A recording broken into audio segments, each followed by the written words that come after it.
I'm not marrying a safe option. She laughed at my proposal, so I took the ring back. Now, I have a fiance who said, yes, well, she can't even get a text back.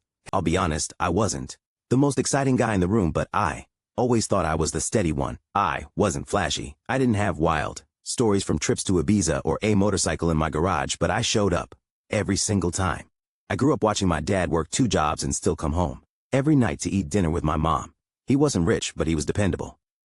That stuck with me. When I started dating Claire, I wanted to be the same kind of man, stable, reliable, someone who builds rather than gambles.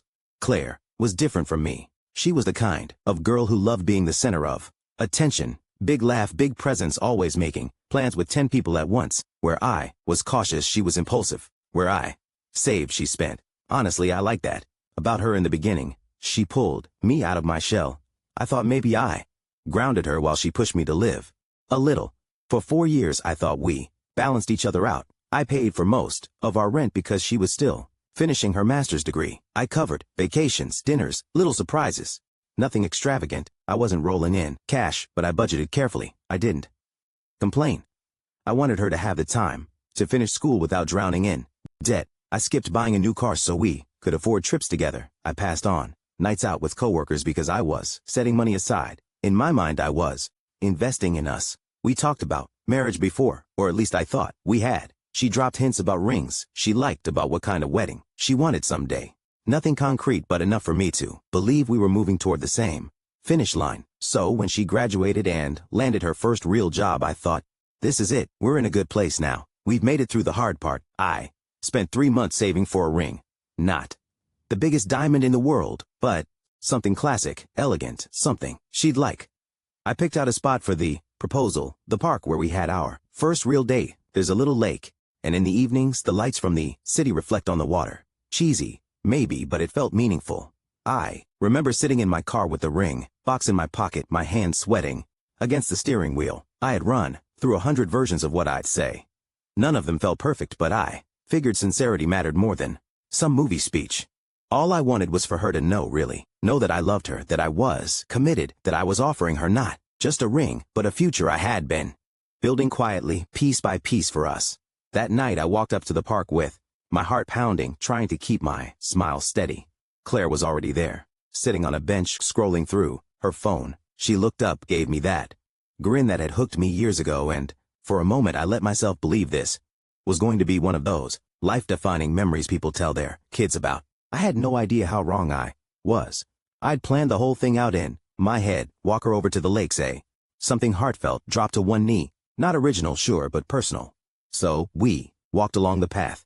I tried to calm my nerves by talking about little things, her job, how she was adjusting, how proud I was of her. She nodded along, barely half listening, her eyes darting between her phone and the ducks in the water. When we reached the spot I'd picked, I stopped. My palms were sweating so badly, I thought I'd dropped the ring box before I even opened it.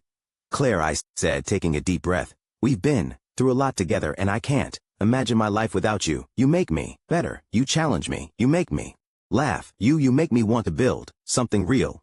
So I pulled the box from my pocket and got down on one knee. Her reaction was immediate and not at all what I expected. She laughed. Not a nervous laugh, not a shocked laugh, a loud, dismissive, almost mocking laugh. The kind of laugh you hear when someone tells a bad joke. Oh my God, she said, shaking her head. You're serious? I froze. My heart dropped straight to my stomach. Yeah, I said quietly. I'm serious. She smirked, still half laughing. You actually think I'm going to say yes to this? She gestured at the ring box like it was offensive. I stood up slowly, trying to process what was happening. Tile, what do you mean? Her expression hardened. I mean, I'm not marrying a safe option. You're fine. You're stable. You're predictable. But that's not what I want. I don't want to settle down with someone boring. I want passion. I want risk. I want to live. The words hit me like bricks. I opened my mouth, but nothing came out. She kept going. You're the guy women date when they're tired of drama, the guy they keep around because he's reliable. But I'm not ready to play house with a man who thinks saving up for a used car is romance, I finally managed. So you've been with me all this time? What? Just waiting until something better came along. She rolled her eyes. Don't be dramatic. Look, you'll never do better than me. That's just the truth, but I can definitely do better than this. She flicked her eyes at the ring like it was a cheap trinket from a vending machine. For a moment, I just stood there, stunned. Everything I'd built up in my head about this night gone in seconds. I half expected her to backpedal, to laugh it off, to say she was kidding, but she didn't. She was dead serious. I closed the ring box and slipped it back into my pocket. My voice was steady, calmer than I felt. "Thank you," I said. She blinked. "For what?" "For being clear." She frowned, clearly expecting me to argue, to plead, to at least try to convince her. When I didn't, her face twisted in irritation. "That's it. You're just going to walk away." I looked at her one last time. "You made your choice. I heard you loud and clear." And then I turned and left. I didn't run. I didn't slam anything. I just walked back to my car with her. Voice echoing behind me. Boring. Safe. Predictable. I think the calmness bothered her more than anything else. Driving home that night felt surreal. The ring in my pocket felt heavier than the steering wheel. I kept hearing her laugh, sharp, mocking, like it had been seared into my brain. I'd imagined so many versions of that night. Her crying, saying yes, hugging me, calling her mom, making plans. I'd never once pictured her looking me in the eye and saying I was too safe to marry. When I walked into my apartment, I set the ring box on the counter and just stared at it. First, don't cry easily, but I'll admit my chest felt like it was caving in. I sat there in the dark for a long time, trying to wrap my head around how 4 years of loyalty and sacrifice could be reduced to predictable. The next morning, I didn't text her. I didn't call. I didn't even check if she tried to reach me. At work, my CO workers asked if I was okay. I just said I didn't sleep well. By day 3, my phone buzzed. It was a text from Claire. I didn't mean it like that. "Can we talk?" I stared at the screen. Part of me wanted to believe her that maybe it was nerves or shock or some stupid defense mechanism, but I could still see the look on her face. She hadn't been panicked. She hadn't been confused. She'd been smug, certain. I put the phone down and didn't reply. 2 days later, I think I overreacted. I was just surprised. "Can we start over?" No apology, no acknowledgement of the thing she'd actually said. Just a soft backpedal, like she could erase it by pretending it wasn't that bad. I left it on read. After a week, I got a longer one. "Look, you know I care about you. I just don't know if I'm ready for marriage yet. That doesn't mean I don't want you in my life. Don't throw away what we have." That one almost got me. For a second, I felt the familiar pull, the desire to fix things, to make it work. But then I pictured myself kneeling by the lake, hearing her laugh, hearing, "You'll never do better than me." I turned my phone off. The silence turned into clarity. I went to the gym for the first time in months. At first, it was just to burn off the restless energy, but I kept going. The routine felt good. The soreness gave me something tangible, something to measure, other than my thoughts. I started cooking for myself instead of grabbing takeout. I lost some weight, gained some confidence. Work picked up. I volunteered for projects I would have avoided before. Colleagues started noticing. I even got a raise a few months later. Little by little, the pain dulled. The ring stayed in its box, tucked in the back of a drawer, but it no longer haunted me. It became a reminder of a bullet dodged. Claire's name came up sometimes through mutual friends. At first, people tiptoed around it. Eventually, they stopped bothering. I didn't ask and they stopped telling. But every now and then, another text would slip through. "I miss you. We were good together. You'll never find anyone who cares like I do." I never responded. What surprised me most wasn't how angry I was. It was how quickly the anger faded into nothing, just silence, like she was already fading into the background of a life I didn't want anymore. I wasn't chasing. I wasn't begging. I wasn't even waiting. I was just moving forward. Months passed. I didn't see Claire, but I didn't have to. Mutual friends talked enough.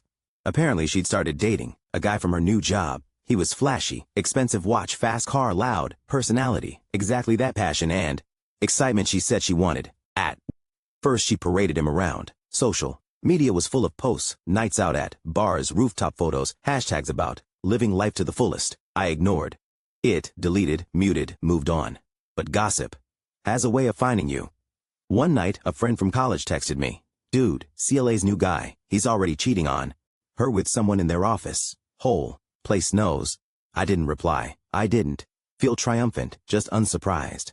A month later, another update. She dumped him after finding out he was also engaged to someone else. Messy public. She'd gone quiet on social media after that. But the text to me started up again. "I made a mistake. I see that now. You were always good to me." I didn't Appreciate it. Can we just talk, please? I didn't respond. When silence didn't work for her, she switched tactics. Wow. So, you think you're too good for me. Now, you're not. I bet you're still single. Nobody else is going to put up with boring. It was like watching a mask slip. The same smugness from the night at the lake, now tinged with desperation. I kept my phone on silent and kept going to the gym. My bench numbers went up. My savings account grew. For the first time in years, my life felt like it was truly mine. Then came the mutual friend drama. At a barbecue, someone said Claire was asking about you. I shrugged. Oh yeah, she kinda hinted she wants another chance. I sipped my drink. That ship sailed. They laughed. Good answer. The truth was, I didn't hate her. I didn't wish her misery. I just didn't care anymore. She'd become a story I used to be part of, nothing more. But life has a sense of irony. About a year after the proposal disaster, I met someone, Emma. She wasn't loud or flashy or dramatic. She was thoughtful. She listened. She laughed at my dry jokes. She didn't roll her eyes at stability. She valued it. And when things got serious, I didn't hesitate. I proposed again, this time in a quiet moment at home. No audience, no grand setup. She cried. She said yes. She hugged me so tight I thought my ribs would crack. That moment erased whatever bitterness I'd been holding on to, which made what happened next even sweeter. A few months into my engagement, a mutual friend invited us to their engagement party. I didn't think twice. Emma and I went together, excited to celebrate. The room was full of familiar faces, laughter, champagne, music, and then I saw her, Claire. She spotted me almost instantly. Her eyes flicked to Emma, then back to me, widening when she noticed the ring on Emma's finger. She made her way over, drink in hand, smile, plastered on like she was walking into an interview. Wow, she said, her voice sugary sweet. You look different. Gym's paying off. I nodded politely. Good to see you. Her eyes darted to Emma again. And this is Emma, I said, sliding an arm around her. My fiance. For a split second, her face cracked just enough to show the bitterness underneath. But she recovered quickly. Engaged already? She asked with a laugh that didn't reach her eyes. Wow, didn't waste any time, huh? I shrugged. When you know. Claire tilted her head, forcing a smile. Don't you think it's a little fast? I mean, after what happened with us. I cut her off calmly. There is no us anymore. Claire haven't been for a long time. Her smile faltered. I guess I thought maybe we needed time apart, you know, to figure things out. Maybe now. Em excused herself politely to grab another drink, leaving me alone with Claire. That's when Claire dropped the act. You really think she's better than me? She snapped, her voice low. She's not even prettier. You're making a mistake. I looked her straight in the eye. Maybe, but unlike you, she doesn't see me as a mistake. Her mouth opened, then shut again. No comeback, just silence. I gave her a small nod, polite as ever. Take care of yourself, Claire. Then I walked back to Emma, who slipped her hand into mine without a word. Behind us, I could feel Claire's eyes burning holes in my back. But it didn't matter. She was irrelevant. I wasn't the safe option anymore. I was just someone she lost, and someone who didn't care enough to look back. Thanks for watching. Make sure to subscribe to the channel and hit the like button. What do you think about this story? Share it in the comments.